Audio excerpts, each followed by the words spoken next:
Okay, Magic the Gathering fans, we have just got some pretty huge news from Wizards of the Coast. Looks like they want to shake things up and replace what they're doing currently with something called a play booster. Now, this is going to replace the set boosters and draft boosters, and if you want to find out why they've come to this decision and what's going to be in this new type of booster, stick around and I'll tell you why.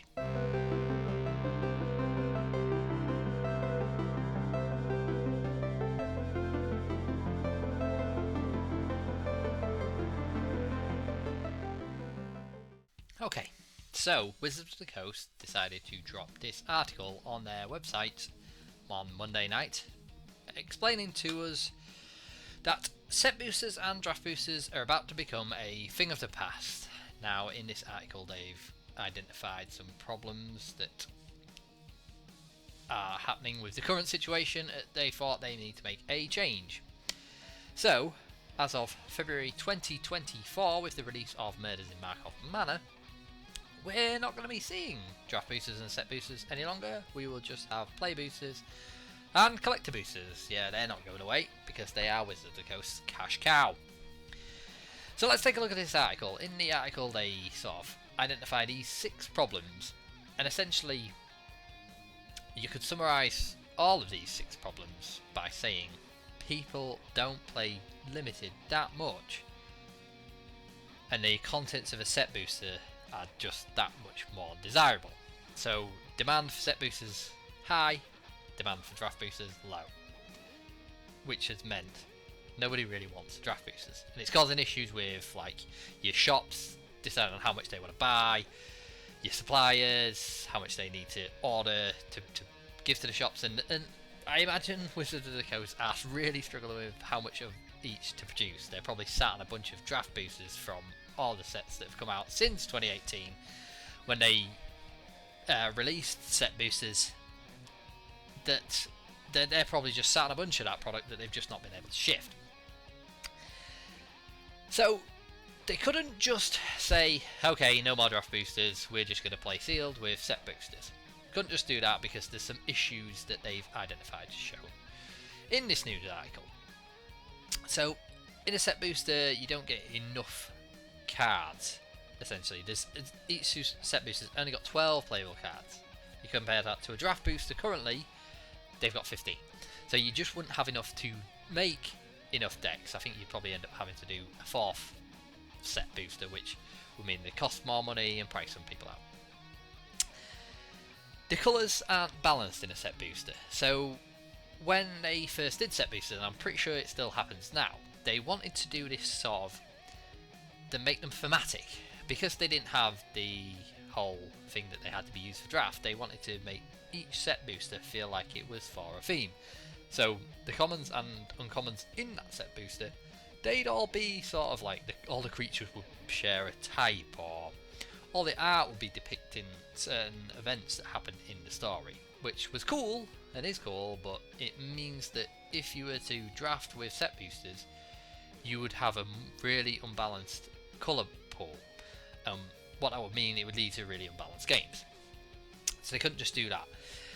They also would have to change the ratio of rarities included in the set booster. As set boosters, it varies massively, so you get 3 to 6 commons, 3 to 6 uncommons, and 1 to 4 rares and mythic rares. Which sounds great if you're a collector like me and doesn't really play limited, but if you were drafting with that, it would really sway a pool to have that many of rares with that little amount of commons. And anybody who's opened a set box can, when you look through how much you've got, you look at your commons pile and it's half the size of your uncommons pile. It's very strange. Yeah, so they just wouldn't work. And sort of because of that, it's gonna mean that how they change sets, how they design sets has to change. So they've given us a graphic of what's included in the play boosters, so we'll just take a quick look at that. As you can see, slots 1 to 6, they're going to be commons, so you're going to get a good chunk of commons in order to build your decks with, which is what you need for a sealed pool. Slot 7 is still going to be a list slot. Now, they go on further in this article. So 7 out of 8 of these are going to be a common.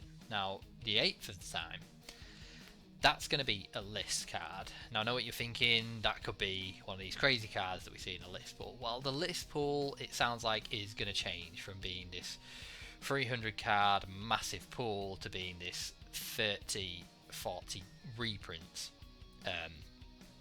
And also these new special guests, which are also coming to not Rivals, Lost Caverns of Ixalan.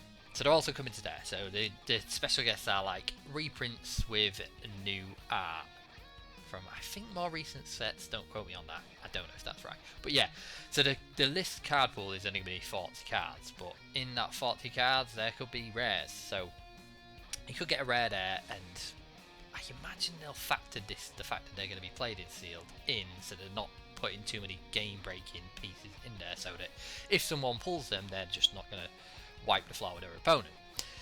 You then got slots 8 to 10, you've got uncommons, so what did I say, in set boosters it was 3 to 6, so a few less there. Slot 11 is going to be your rare and your mythic rare, 12 your basic land. 13 and 14 are going to be your wild cards, so here you could hit at other rare or mythic, and it's nice that we're going to carry on getting a guaranteed foil, which, like your set boosters, it's a nice bonus. And then 15 is going to be your add token, you know, those mini game sort of cards that are in there. So yeah, so it's going to mean that in a sealed environment you could be opening a booster again, which has, so say you hit a rare in the list, rare in your you obviously guaranteed rare, and then your 2 wild cards rare, so you could have 4 rares in your card, in your booster. Now that's meant that they're going to have to change the way that a set's designed, and what they've sort of said is, because there is much more of a chance of you opening these big, important, flashy, big cards that are going to be much harder to deal with for your opponent, they're going to be increasing the volume of interaction or removal at the common uncommon slot level. So we'll see how that sort of pans out in the upcoming sets and see what that change looks like, but it's interesting. It's interesting whether we'll get a better degree, quality of removal at the common and uncommon level. It remains to be seen, but it's definitely an interesting change. Now, further down the article, they do say that booster boxes, so obviously there won't be set and draft, there'll just be one booster box display, and that's going to go up to the 36. So from set boosters who did have 30 in, that's going to now be 36. And obviously in the article they do say that the price point of a play booster is the same of a set booster. So when you sort of do the maths on that, I just used Magic Madhouse, who I order from, as a bit of a gauge. They've got Lost Caverns of Ixalan pre-ordering set boxes for £116, so that would be for 30. So you sort of do the maths back and work it out, 36, and you're looking about 140. This time next year, inflation is very high, so call it 145, 150. I could see that being the price point. Now that is much higher than if you compare it to when I started back in 2015, around the time of Dragons of Tarkir being released. You could enter and get a box for 80, 85, clubbed together with a few mates, and it wasn't too bad of a price. You'd have a few boosters to open each, and yeah, you'd have a great time. But 150, that is a massive commitment. So anyone new to the game, I can't imagine that's going to entice them in. They're going to be very put off. It does sort of make sense that they call them play boosters, because people who are new to the game, they're going to look at it now and think, set booster, draft booster, which do I need to actually play? Calling it play booster, it makes it fairly obvious, doesn't it? Yeah, you'll have noticed when I go through that graphic that there are now only going to be 14 playable cards. So they go on further down the article to say 14 cards did the best job of giving us the play experience that we wanted. So that's sort of their reasoning behind the change in that number there. And they just say, as a final point, that will it cost more? Yes, it will, because draft boosters are cheaper than set boosters, and these play boosters are going to be the set booster price point. So yeah, big change from Magic the Gathering there that we are going to see in February 2024. It's interesting. I don't know how to call it which way or the other, but I'd like to hear your guys' opinions on it. How do you think this is going to shape the game that we know and love? I'm Andrew. Catch you next time. Stay nerdy.